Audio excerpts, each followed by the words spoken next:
Welcome back to Busy Brain Club, where thinking is free and we should do more of it. All right, today I want to talk about.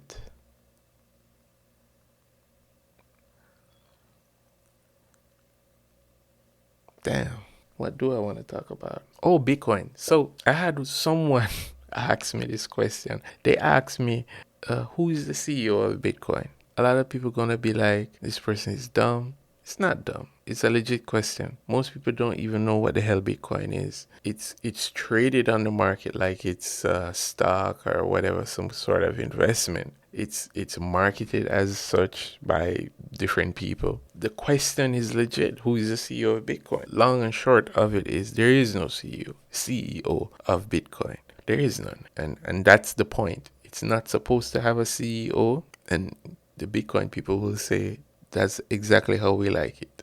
In order for me to explain why Bitcoin doesn't have a CEO, I kind of have to explain what the hell Bitcoin is. I just want people to kind of wrap their heads around it. People have been working on what they call cryptocurrencies for a long time. And the whole idea is, can we trade between each other without a third party confirming that I sent the payment and you received it? Because right now our banks does that little middleman thing, right? We ask them to store our money and do as we tell them to do, which is send the money there. That's the whole purpose of a bank. But the bank does other things. And that is what screws up this whole economy, because they do other things with the money and it creates risk, and the risk balloons into something that will break the system, and people will lose money, and then the people get angry with the government, like, hey, blah, blah, blah, blah, blah. The government is like, okay, I'll save the day. And how they save the day is through the banks, they save the day. So they give the banks back the money or do whatever they need to do. We get back our money. We're happy. But the people who were messing up to begin with are also happy because they get to live another day and they repeat the same thing over and over. So everybody is like, no, we're done with that. Let's develop something that doesn't need a middleman. So they created what they call a distributed ledger, and using some fancy algorithms and so forth, they were able to reach a consensus amongst a group of computers whenever making transactions. So everyone has a copy of the ledger and everyone validates transactions and everyone sees what's going on. There is no need for a middleman. That development changes everything. Now people are aware of it. People don't know what the hell Bitcoin is. They see it as another financial instrument. The market for Bitcoin fluctuates just like a stock. There's no stability in it. So people treat it like it's some kind of stock. A lot of people will assume this thing has a CEO. And so the questions of who's the CEO of Bitcoin will come up. And the truth is, there is no CEO. It's just a computer program that is on multiple computers around the internet. It's free. You could actually download it and put it on your computer and become a part of the network that validates transactions.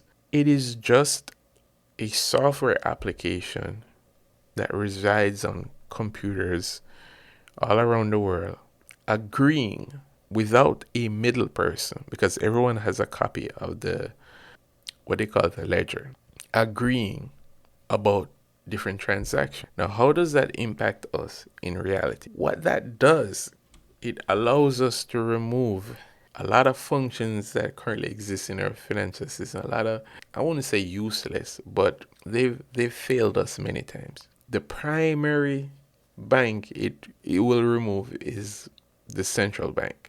Unlike the central bank that uses information to try and balance the money supply and all these fancy calculations, what they call it CPI and all these technical terms, Bitcoin says your supply is fixed. This is the schedule.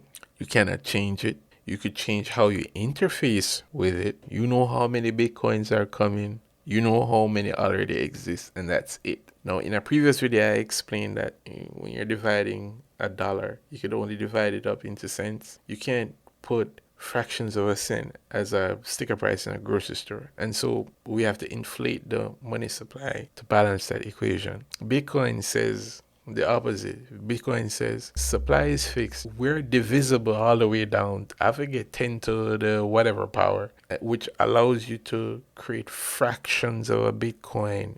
I think maybe a trillionth of a Bitcoin, maybe, or I'll put it here somewhere in the video.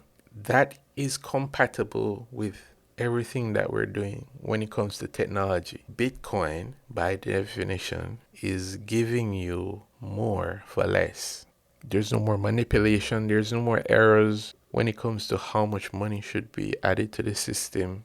Remove all that. The current system is failing us.